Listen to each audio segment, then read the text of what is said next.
खरा दिन में समस्त को किसी ना कि ठंडा जिनस खायापी भल लगी थाए से तो आज मुझे सहित सेयार करी बेंगल फेमस रेसिपी भापा दही। यार लुक देखिकी आपण मैंने अंदाज लगे सारे यहाँ केते स्वादिष्ट बनी थी। चलतु स्टार्ट करवा आज ये भापा दही रेसिपी। ये मुझे 500 ग्राम फ्रेश दही, खट्टा दही बिल्कुल नेबेनी, टेस्ट भल आसबनी। आउ नहीं 500 ml क्षीर। एपटे आम गोटे बाउलटे नेबा एवं तापर गोटे रखा जाली, आपण मैंने चलार व्यवहार करें। आउ तापर गोटे कटन सफा कपड़ा नेबा आउ से 500 ग्राम दही पकेबा। यही स्टेपटी निहाती करवा जरूरी कहीं दही रे बहुत सारा पानी थाए। आउ से पानी को आम ये बाहर करवा। जदि दही रे पानी रहीगला ना ताहले ये रेसिपीटा परफेक्ट बनबनी। ये जो मीठा बनब ना एकदम पानी पानी बनब। तो दही को आम कपड़ा सहित चिपुड़ा बा स्क्वीज करवा, जहाद्वारा कि दही रे थिबा पानी गुड़िक बाहरी जीव एवं चिपुड़ा पर दही को से कपड़ा सहित जाली रे ही अध घंटा रखिबा।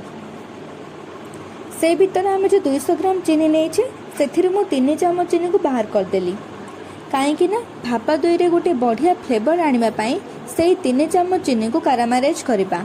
आपन चाहिए खाली चीनी को कारामाराइज करें, किंतु पानी देकी गले पोड़ार चान्सटा अच्छी से कम रहा पोड़ी गले टोटाल रेसिपीटा ही बेकार हो जाव।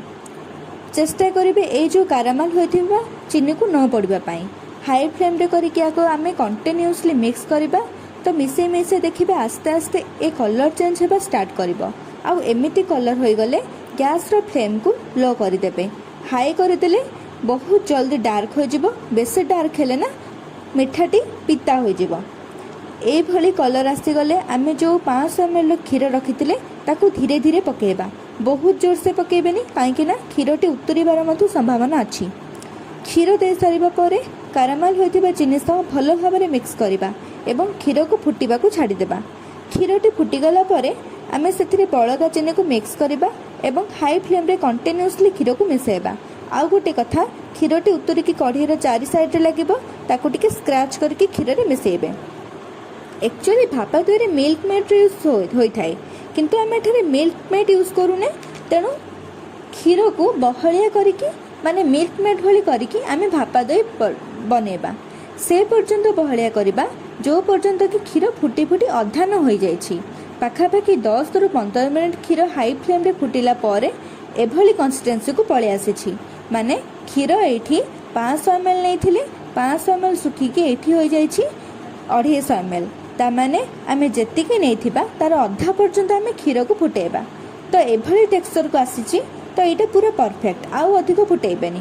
पर गैस रो फ्लेम को बंद करके याको ठंडा पाए छाड़ी देबे। एठी आमे दही रु पानी छाड़ी गलानी। एई पानी को फोपाड़िबेनी, अट्टा चकटिला बेले किंबा डाली कला बेले याको व्यवहार करिवे। एठी देखंतु पानी छड़ा दही, याको आमे गोटे बाउल रे पकेबा एवं दही रे गोटे बढ़िया बास्ना देया पाई सेठी आमे हाफ चामच गुजराती गुंड पकेबा। पर याको भल भाव मिक्स करदेबा। से पर्यंत मिक्स करबा जो पर्यंतटा दही गोटे क्रीमी टेक्सचर को न आसी जाइछि। पर एठी मिसेबा होममेड मिल्क मेड।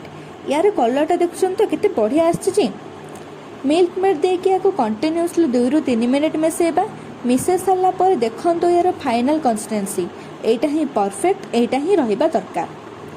एबे गोटे छोटो बाउल किंबा टिफिन चारिपटे तेल देबा, कारण आमर भापा दहीटा भल भाव बाहरी आसीबो। एबे आमर जो दही बैटर को बाउल को ट्रांसफर करवा एवं बैटर को घोड़ाया पाई एल्युमिनियम फॉइल किंबा भल भाव घोड़े होथिया भली घोड़णी नहीं पारिबे। मु एठी घोड़णी यूज करछि, आपण माने एल्युमिनियम फॉइल रो मध्ये यूज करि पारिबे। तो मु एठी कढ़ई रे किछि पानी देकी तापर स्टैंड देछि। जदि स्टैंड नाही ताले स्टील रो गिना को उल्टे की मध्ये रखि पारिबे। तो पानी गरम हेबा परे आमे एठी आम पात्र को रखिबा जोठी दही को सेट करछे। तापर घोड़णी देकी आमे ताको मीडियम फ्लेम रे 20 ରୁ 25 मिनट पर्यंत छाड़िबा। आपन को कम समय लगी पारे, अधिक समय लगी पारे। जदि छोट गिना होइथिबो तो कम समय लागिबो एवं बड़ गिना होइथिबो तो अधिक समय लागिबो। तो 25 मिनट पर आमे याको देखिबा। तो आपण माने याको हाथ रे छुई पारिबे, नचेत टूथपिक रे मध्य एमती देखि पारिबे। मु जेमते देखिछि सेमती मध्य देखि पारिबे। बाहर को काढी के ठंडा हेबा पय छाड़ देबे। जेतेबेले एटा रूम टेम्परेचर को आसीबो ना सेतेबेले याको 1 आवर पर्यंत फ्रीज भीतर रखिबे। तो 1 आवर पर बाहर करिकी तापर गोटे प्लेट रखिकी ताको उल्टे देबे एवं हल्का हल्का टैप करदेबे। देखंतु केते सुंदर भाବରେ बाहरी गला। जदि भल भाବରେ सेट होइदिबो ना तो आराम से बाहरी जिवो। तो मु सुंदर लागिया पई या ऊपर किछि काजू एवं ड्राई फ्रूट पकेइछि। आपण माने चेरी मध्ये पकेइ पारिबे। तो बनीगला ना आमर भापा दही। याकू जमा भी बाहर रखुंतुनी कारण दही रे बनीछि ना पानी छाड़िबा स्टार्ट हो जिवो।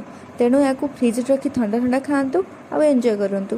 वीडियो जदि भल लागिला तबे लाइक शेयर एंड सब्सक्राइब निश्चित करंतु।